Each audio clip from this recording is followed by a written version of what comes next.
This is Todd Toback, and welcome to another episode of Ask Me Anything on the No Limits Real Estate Investing podcast. Now, today's episode actually was sent in by one of our female listeners, which, by the way, I'm totally stoked, and this is from Amanda. So, Amanda, thank you so much for sending this in via Instagram, by the way. And if you have a question, hit me up at Todd Toback on Instagram. And by the way, this is going to sound like a newbie question, but if you're experienced in wholesaling, I want you to listen to the DNA behind this question, because you can learn a lot from this. And Amanda asked, Todd, do you need real estate experience to be a successful wholesaler? And I just love this question, because I'm going to take you back to one of my favorite jobs I've ever had, and also one of the jobs that taught me the most. And that was when I worked for Pfizer Pharmaceuticals, selling Viagra and Lipitor. And this is when these drugs first came out. This was in about the year 2000. I just graduated college, and I was hired right out of school. And the great thing about this, I went to their training program, which was just so intense and so long and challenging. It was just awesome. And when I got there, I noticed, by the way, I was like kind of stoked, because I thought I was kind of young, and I'm like thinking that I was a hotshot. And I got there, and there were a lot of people there who virtually everybody in the room, in the training room, had no pharmaceutical sales experience.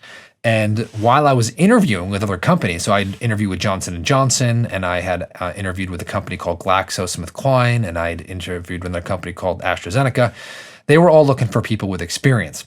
The crazy thing is that Pfizer, they were the dominant player in the industry. They were the 800-pound gorilla. Nobody could stop Pfizer. Everybody wanted to be Pfizer. And so when I got there, I realized that all the new trainees, and by the way, there were hundreds of us, had no pharmaceutical sales experience, okay, none. And they came from a vast variety of backgrounds, different industries, different educational levels. And you can imagine that the one quality that I saw out of everybody was that they hired people who were hungry to learn and willing to learn.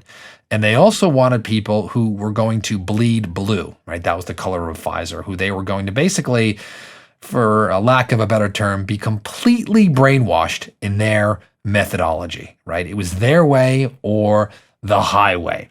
And so I remember that even before we started, we had to do 2 weeks of home study, and then we had to get on the phone and take these tests and get all those questions right before we could go to the in-person training in Irvine, California. And then in Irvine, California, they had a very specific way that you had to do something. We had something called the detail book, and we would go over the detail book, and then you would actually they teach you how to ask the doctors questions to elicit answers, to elicit pain and problems in their patients, which was just so much fun. And the one thing that I remember was there were times where we would try to modify this, right? Or say, hey, my last sales job, I did this. And my trainer said, no, I want you to do it this way, which was the Pfizer way, right? And she looks me right in the eye and she goes, that's why we pay you the big bucks to do it our way. And she basically was like, Todd, just shut up and learn, because we know what we're talking about. We've got a methodology. We pump out successful sales reps here because we do it our way. And what Pfizer did not want, they did not want people who were tainted and had their own way of doing things and had ideas and bring that, should I say, toxicity, right, into their environment. And I got to tell you, I was just so impressed, because when I left training at Pfizer, I was a lean, mean selling machine. Man, I was equipped. And the other thing they had was constant ongoing training. It just never, ever, ever stopped, taking you back to their methodology so that you wouldn't get sucked into, really, really bad habits. So, question from Amanda says, Todd, do I need real estate experience? And the answer to that is absolutely not. And my goal for you, if you're listening to this podcast, if you're listening to this, because you may have real estate experience, and my goal is to program you. And by the way, we used to always make jokes that Pfizer brainwashed you. They're like, oh yeah, they totally brainwash you. When you leave here, you're a Pfizer zombie, because all you can do is act like them and talk like them. And that was the point. And so my goal for you, if you're listening to this podcast, Amanda, and also anybody else, is for you to act and talk and think like I'm teaching you on this podcast. I want to brainwash you into making $50,000, $100,000, $200,000 a month. Is that okay? Now, if you don't want to do that, it's okay, because you better hang up right now or end the podcast or stop the YouTube channel or stop the Spotify, because you're about to get brainwashed in a good way, I hope. So what are some things that you need to watch out for? And by the way, when you say need real estate experience, I'm going to just go out on a limb. And you're asking me maybe if you had experience as a real estate agent. That's kind of where I'm going to take this episode. And the answer is I'm going to give you a bunch of downsides. I see no upside. Okay. But number one is when you're a real estate agent, you are jumping into what I call a fiduciary relationship, where you are setting an expectation that you are working on behalf of the seller's sole interest in exchange for a set amount of commission.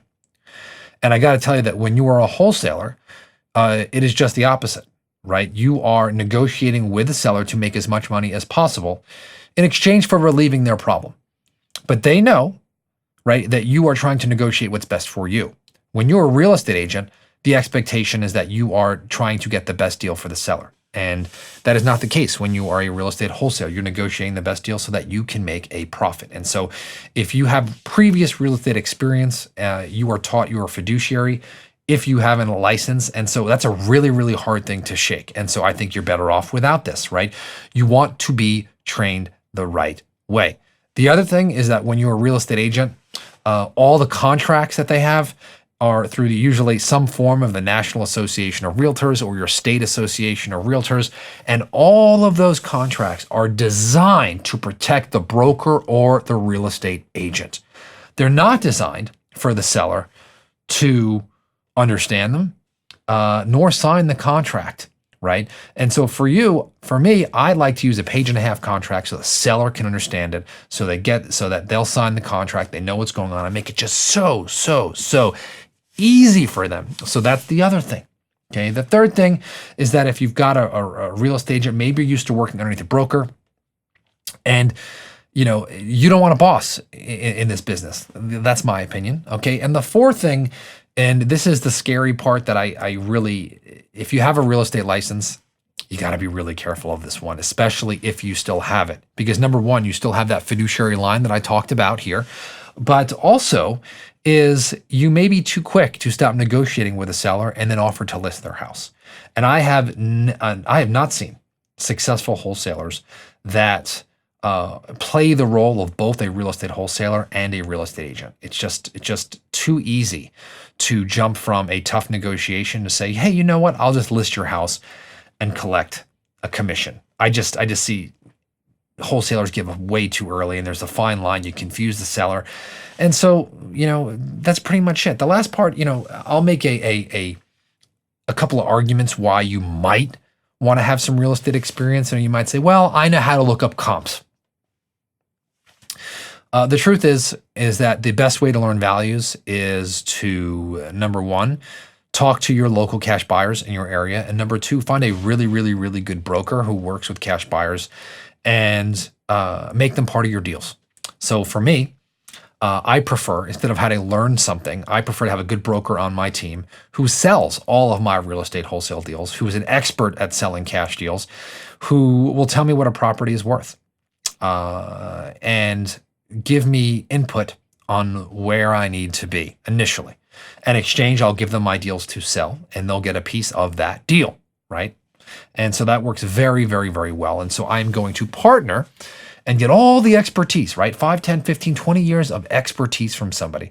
Instead of having to go through all that school, classes and all that stuff. I don't need that crap, and nor do you. Partner. And I'm not saying make it in there your business partner. Partner with them by helping them or having them sell your deals for a piece of the deal. And it's not 50%. It's not 25%. It's maybe 1 to 1.5% of the purchase price, or maybe a flat fee of $1,500, right? Whatever you can negotiate. All right. So, Amanda, thank you for sending that in. My goal for you, and if you're listening to this and you think you got some bad habits, maybe you're not brainwashed yet, listen to this podcast solely. Brainwash yourself in what I'm telling you. Invest in the no limit selling system if you want to do big, fat, juicy deals and know how to talk to sellers with power and confidence and ability, and in a way that's going to allow you to offer as much value to that seller so that you could help with their pain and make a big, fat, juicy profit. Check out nolimitsalessystem.com. Amanda and everybody else, thank you for sending your question. If you have one, send one into @Todd Toback on Instagram, and I will talk to you on the next episode.